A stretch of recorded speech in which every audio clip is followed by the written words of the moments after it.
এটা হইতেছে BNP double fascist hobby we. Awami লীগের ফ্যাসিবাদ কি দেখেছেন? Hasina square hobby we. Dhaka university Salimullah হলে একটা রুমে এক ব্যবসায়ীকে রাতভর আটকে রেখে নির্যাতনের অভিযোগ উঠছে ঢাকা বিশ্ববিদ্যালয়ের ছাত্র দলের একাংশ এবং ঢাকা কলেজ ছাত্র দলের সিন্ডিকেটের বিরুদ্ধে। অভিযোগ হচ্ছে ঈদ উপলক্ষে পলাশী মোড়ে অস্থায়ী গরু ছাগলের বাজার থেকে চান্দা আদায়ের অংশ হিসেবে ওই ব্যবসায়ীর কাছ থেকে 1 লক্ষ টাকা দাবি করা হয়েছিল মাত্র আর কি।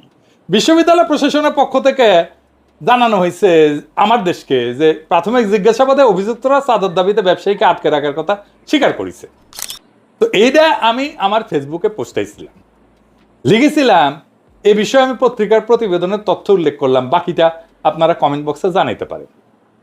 বিএনপিওয়ালারা আমার উপরে ঝাঁপে পড়িছে, যেমন ঝাঁপে পড়ে বেশ কিছুদিন থেকে ঝাঁপে পড়িছে দেখিচ্ছেন না।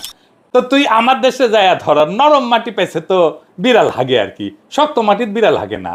আমার দেশ শক্ত মাটি পিনাকি নরম মাটি, এটি এসে ঝাঁপে পড়িছে। এটা হইতেছে BNP double fascist hobby we. Awami লীগের ফ্যাসিবাদ কি দেখেছেন? Hasina square hobby we.